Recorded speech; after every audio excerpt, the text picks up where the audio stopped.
Hi everybody, Judy Parcell again. Today I thought I'd take a little risk and I would start with a blank template and do something a little more difficult than a simple design. I'm going to be using the principles of Zendoodle and the three basic shapes in nature. I keep emphasizing this with you. Pretty soon people are going to find my old art and think I'm some Egyptian with glyphs, but these are important to know for this drawing. So I'm going to start with a string, and I'm going to kind of draw in where I want the antlers to be, and this helps me with positioning the head of the deer. Okay, so I'm going to draw a square that's kind of tilted like this instead of like this. So I'm going to use this one. Okay, then I'm going to go like this, and I'm going to use what looks like a blunted triangle. I could have gone like this, right? But this is going to be a blunted triangle. And that line is going in the wrong direction. Okay. Yeah, that could go down there. That's fine. So I'm going to blunt that triangle off, and I'm going to bring it in like that. And then you can do this like this, another side line. And then I want you to do a half a circle. And then there'll be a line here and a line coming out here. Now that's a basic shape of your deer. We want to refine this a bit. So I'm going to employ the aura. Oh, my goodness. But before I do that, I want to put a little rounded node here. This is part of a bone structure that supports the antlers, and it is on the deer, and you can bring, that line comes in there. Okay, so I'm going to use the aura to draw the antler. There's a little node here. I'm not sure what that is. And there's another little antler here, and then one, oh, there I am anchoring again, runs off there. And we're going to repeat the same thing over here. So I'm going to do a little node. I call it a node. I don't know what it's called technically. And then here. Now they don't have boxy noses, so we're going to start refining this out. And I want to tell you a little bit about the deer. In the fall around my property, or anywhere here in the woods, there's a time called rutting season, which is their major mating season, though deer do mate off and on outside of that season. And the reason I know that is that the fawns are born year-round, but mostly in the spring.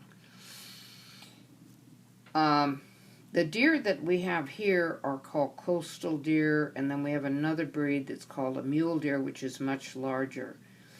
But another thing I wanted to tell you that I found very interesting, in rutting season, the deer are in love and they're stupid.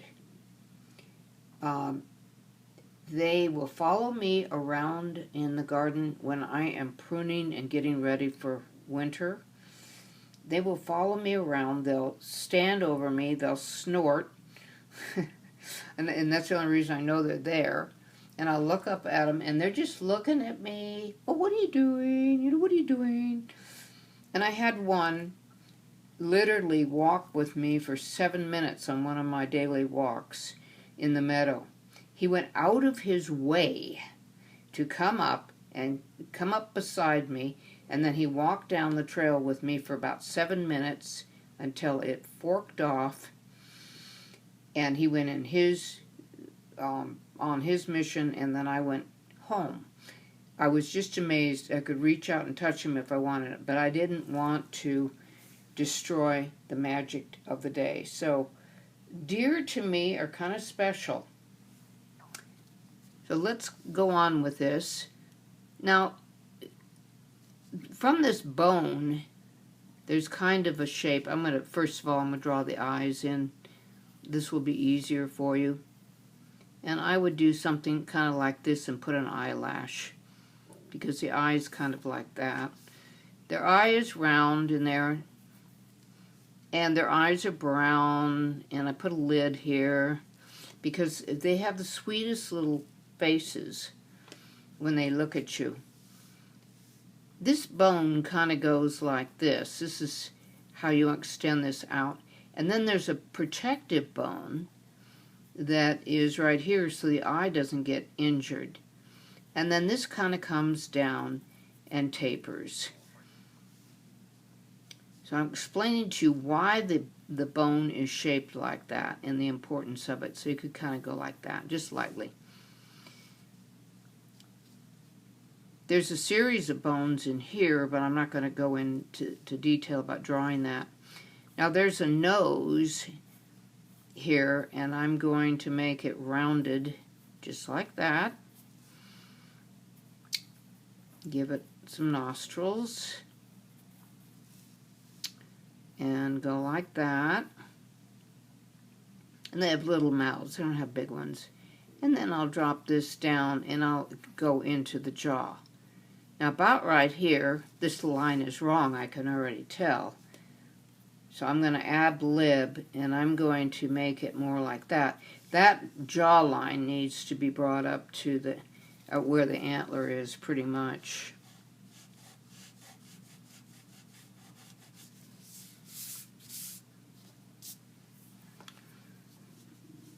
Now there's some ears here too. Almost forgot about them. And there's something I want to tell you about their ears. Their ears go in all kinds of directions.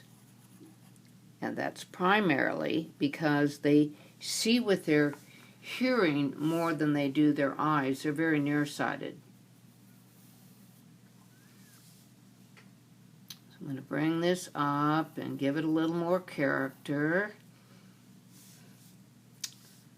Like that.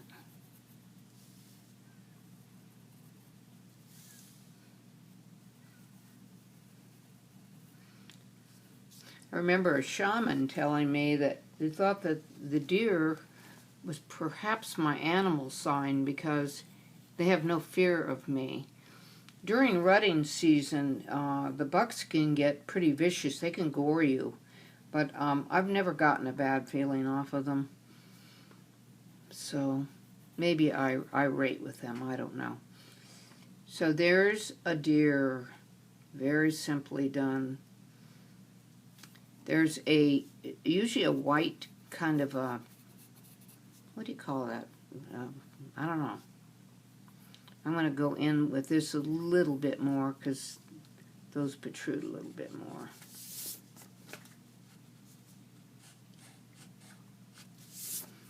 And this bone, actually, after I got that done, this bone actually comes in like that. And there's some bones here. And your jaw's like that. You flatten this a little bit because of the angle. I hope you can see that and understand that.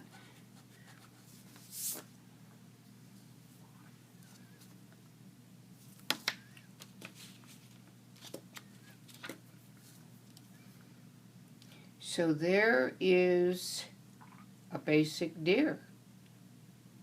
And he's looking at you. Let's give him little brown eyes here. He's looking at you. See that? And then I'll make this a little darker. There's your deer. Let's fill this out with a little pen and ink. I can't resist, because I always seem to do better with the pen and ink.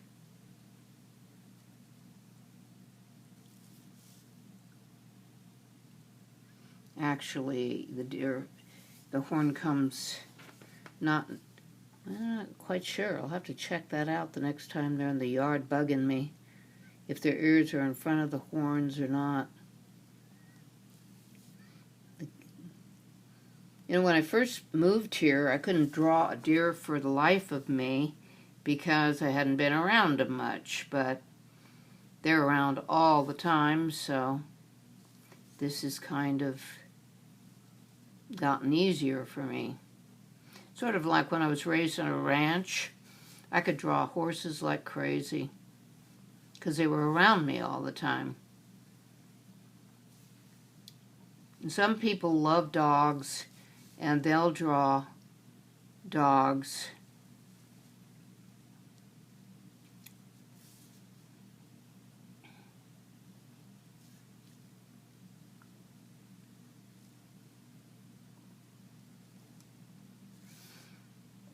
And they do a really good job of it. I'm not much of a dog person. I'm more of a kitty person. So, but even then, I don't do a lot of animals. Unless I do them cartoony, because it feels safer to me. I can get away with not being accurate. And I'm just going to make this line a slight suggestion. You know, with the pencil, it was a different matter.